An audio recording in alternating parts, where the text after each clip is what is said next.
On the outfit from Lil Wayne. What you got on today? What you got on? This shit when I hear, this good motion, the only motion.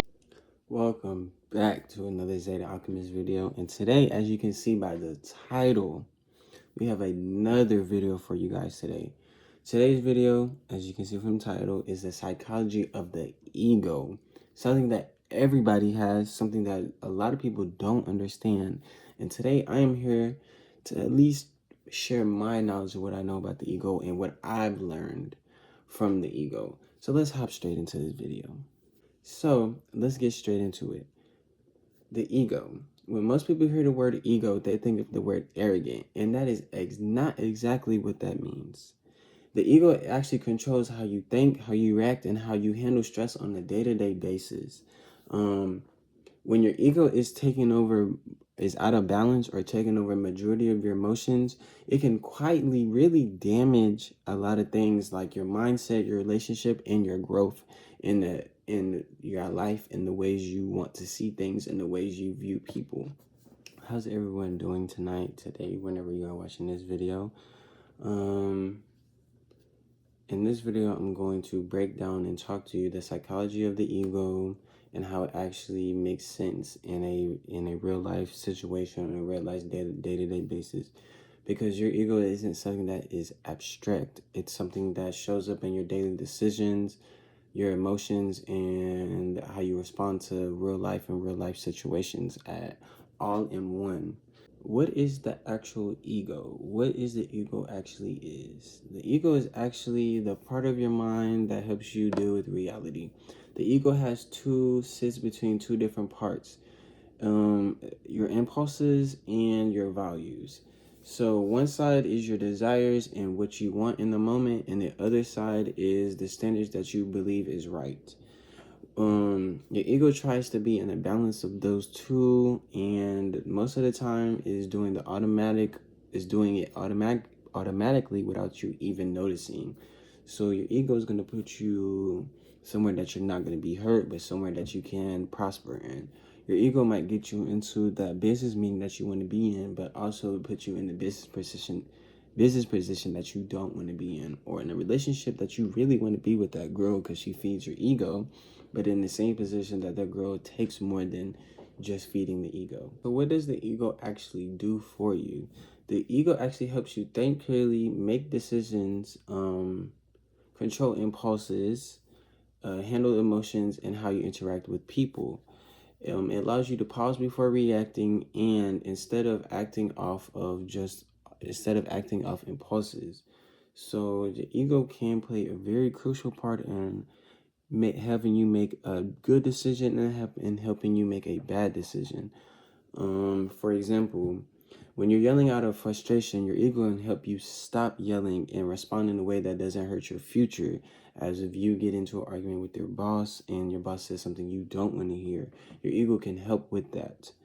When your ego is also balanced, your ego can work properly with you to make you feel more stable and mentally stable. You can become more self-aware, help with your self-growth. You become emotionally stable and humble, but still have confidence with yourself.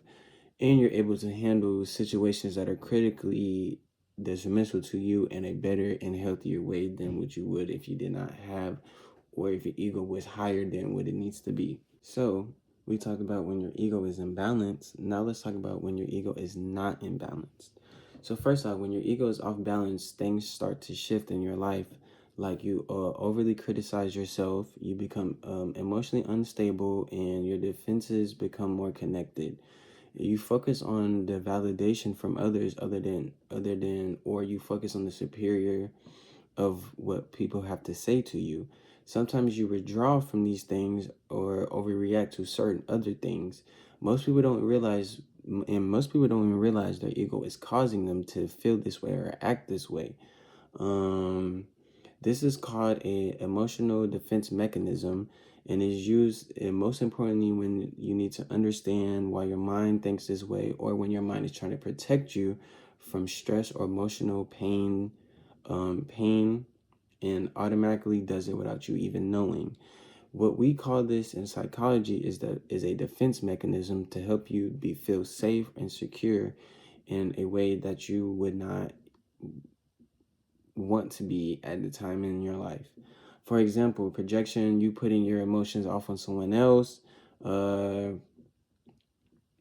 reaction information, the acting of the opposite with how you truly feel, and reposition, pressing painful moments down that you do not think about them anymore.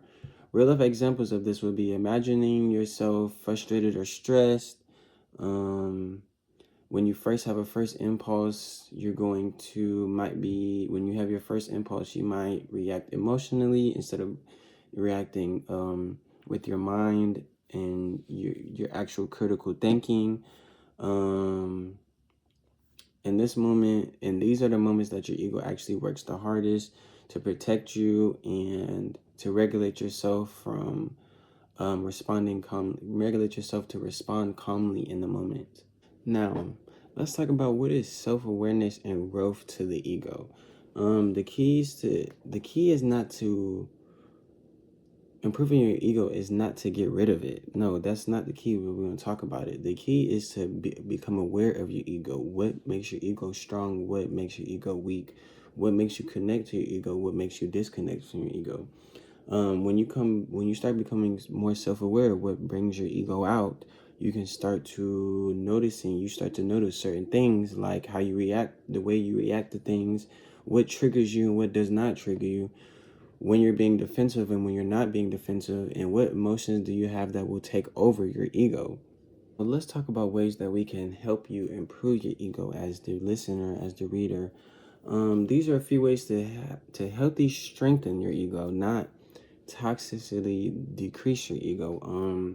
First, think cognitive restructure. So think positive thoughts, meaning how you reframe negative thoughts into something that's more realistic and positive for yourself.